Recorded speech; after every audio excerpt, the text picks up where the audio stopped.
Herb, the Burger King spokesman. With Clara Peller, the Wendy's spokesman, right? By far, undoubtedly, the worst. Herb's story was it was like a where's Herb? And he's trying to get Burger King or something.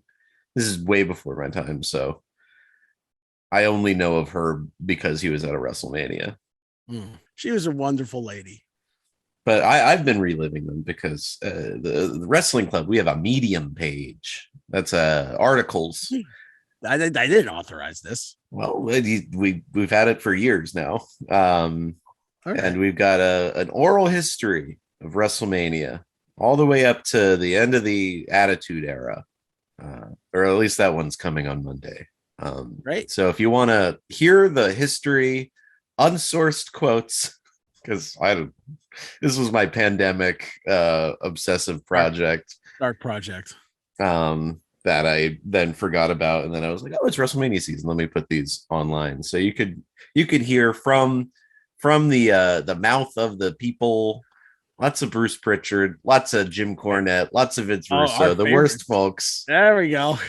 Jim Ross, Dave Meltzer, all the wrestlers, all our favorites. Some of the celebrities. My question is, this is something. So I've talked about this on the show before. I tapped out of wrestling in the Attitude Era. So watching WrestleMania 15, 16, 18, and 19. 17, I've seen a couple times, but I'd never really seen the other ones.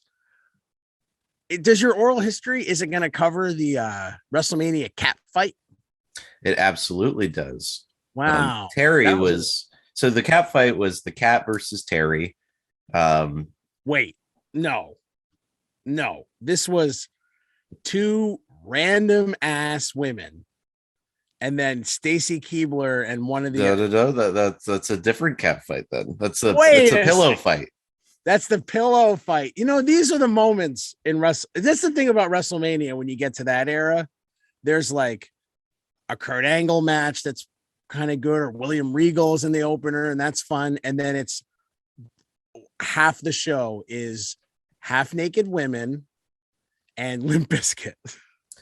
Yeah. So that was the Bud Light cat fight girls. I don't know if that's how they were introed, but that's who they were. There was a Super Bowl commercial that year that had two women, Miller Lite cat fight girls. Two women. I'm trying to find their names, but it's like, I love Miller Lite's low calories. I love its great taste. Low calories, great taste. And then they fight, and then they fight into a fountain and rip each other's clothes off, and it's just like the worst of sexploitation of the early 2000s, with two models that lucked into a nice big paycheck, and then Vince McMahon was like, oh, well, this is great, this is good shit. Yeah. I think it's Tanya and Katina. This is the only source I could find, was a Miller Lite catfight girls signed baseball. The Tanya's who wrote her catchphrase "Great Taste," and Katina who wrote her catchphrase "Less filling" on this baseball. Wow.